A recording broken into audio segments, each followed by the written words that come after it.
Lors du 9e épisode de la 9e saison, Daryl identifie les chuchoteurs parmi les rôdeurs en leur tirant une flèche dans la cuisse. Le premier ne semble pas être humain, mais il n'en saura pas autant pour le deuxième.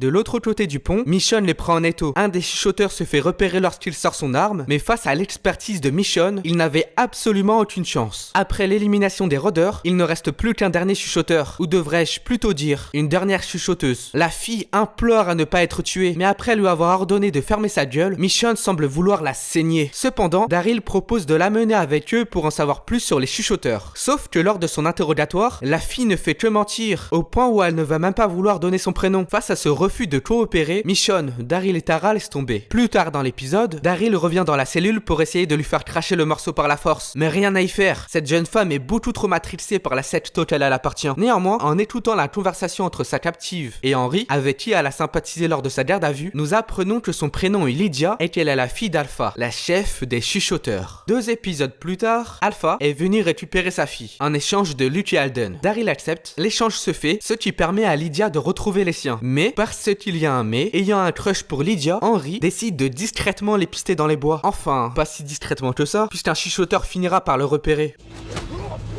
Le bruit émis par la confrontation attire l'attention du monstre qu'est Beta. Henry essaye de le frapper, mais son coup s'avère inutile. Beta est beaucoup trop fort pour lui, et après s'être fait soulever avec facilité, il se fait dévoiler aux autres membres du groupe. Henry est dans ce qu'on pourrait vulgairement dire « dans la merde, je n'aimerais pas être à sa place ». Alpha demande à l'intrus de révéler son identité, mais Henry préfère ne pas répondre. Sauf qu'après avoir subi un petit coup de pression, cet abruti lui dit la vérité. Il s'appelle Henry, il aimerait réussir sa vie, il vient de la colline, et il est venu pour récupérer Lydia.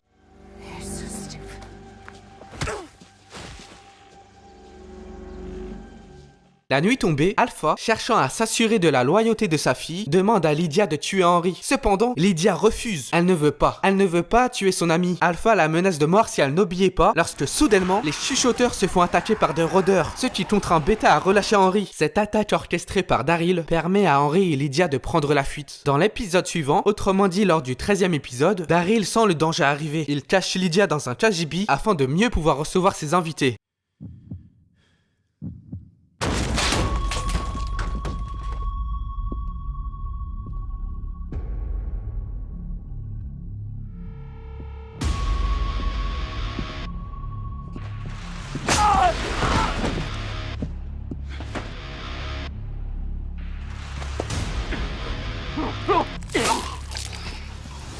Les 2 sbires étant éliminés, il ne reste plus que le boss final.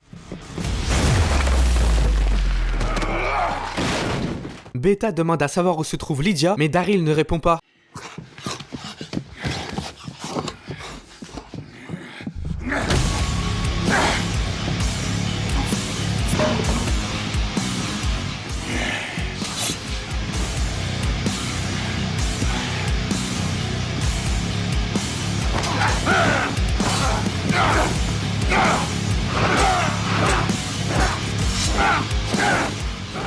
Après avoir repris l'avantage, Beta menace Daryl de le tuer s'il ne révèle pas la position de Lydia. Cependant, Daryl ne lui donne pas la réponse qu'il espérait.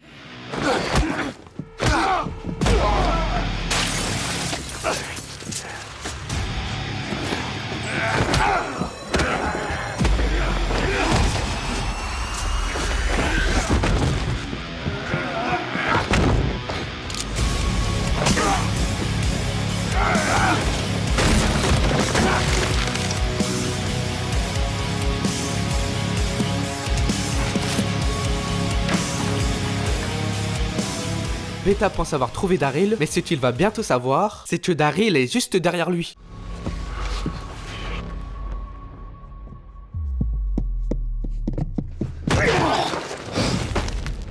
BORDEL, tout est absolument parfait. La mise en scène, les cadrages, les zooms, la luminosité, les transitions superbement bien réalisées. Tout est génial. La chorégraphie du combat est absolument splendide. Après avoir eu un combat acharné face à Beta, Daryl va aussi en avoir un face à Alpha. Une saison plus tard, lors du 10e épisode de la 10e saison, les chuchoteurs errent dans la forêt lorsque soudainement, Alpha et ses hommes essayent de repérer le tireur, mais en ne surveillant pas leurs arrières, ils viennent de commettre une terrible erreur. Non, franchement, y a rien à dire. Daryl est vraiment trop badass. Son agilité lui a permis de prendre plusieurs adversaires en même temps et il est même presque parvenu à se débarrasser d'Alpha qui va profiter de l'arrivée des rôdeurs pour retourner la situation à son avantage. Retournons au début de cet épisode 10. Tout semblait se dérouler au mieux dans la routine habituelle de Rosita jusqu'à ce que Beta sort une lame et tue son bébé. Heureusement pour elle, il ne s'agissait que d'un mauvais cauchemar. Du moins, pour le moment. Plus tard dans l'épisode, Beta s'immisce au sein d'Alexandria. Il s'introduit dans une première maison pour en tuer tous ses habitants sans aucun scrupule. Il semble que le carnage de Beta ne fait que commencer. Beta s'introduit dans une seconde maison qui s'avère être la maison à Rosita.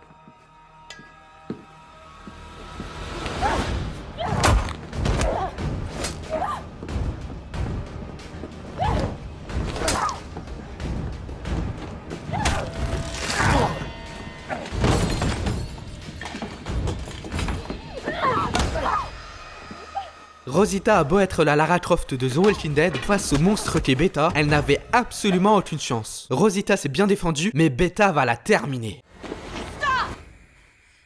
Gamma intervient juste à temps pour sauver Rosita. Passons désormais à la 11e saison. Dans cette saison, une nouvelle menace fait son apparition. Les Reapers. Traumatisée par le massacre de ses amis, Maddie est bien résolue à se venger des auteurs du crime. Un peu plus tard dans la saison, Maddie parvient à s'infiltrer dans la base des Reapers, sauf que elle se fait traquer par Brandon Carver. Brandon se trouve être un ancien militaire des forces spéciales. Et ça, nous allons pas tarder à le découvrir. Se retrouvant dans une impasse, Maddie n'a pas d'autre choix que de faire face à ce vilain personnage. Mais heureusement pour elle, Elijah parvient à la retrouver. Malgré sa profonde blessure à la cuisse, Elijah reste déterminé à venger la mort de sa sœur. Carver lui admet en avoir strictement rien à battre de sa sœur, et lorsque Negan se joint à la partie, là où un individu lambda commencerait à s'inquiéter, Brandon lui ne montre aucun signe de stress.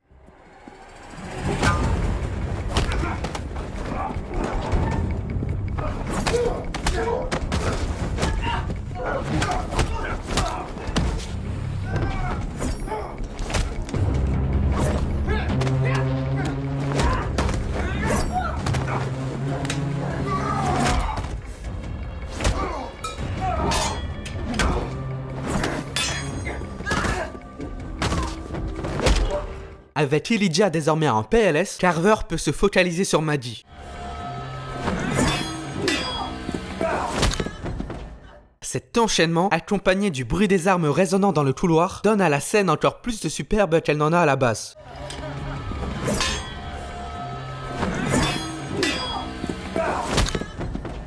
Maddie étant elle aussi dorénavant en PLS, Negan est notre dernier espoir. Carver ne semble pas prendre Negan au sérieux, mais en sous-estimant son adversaire, il vient là de commettre sa plus grosse erreur.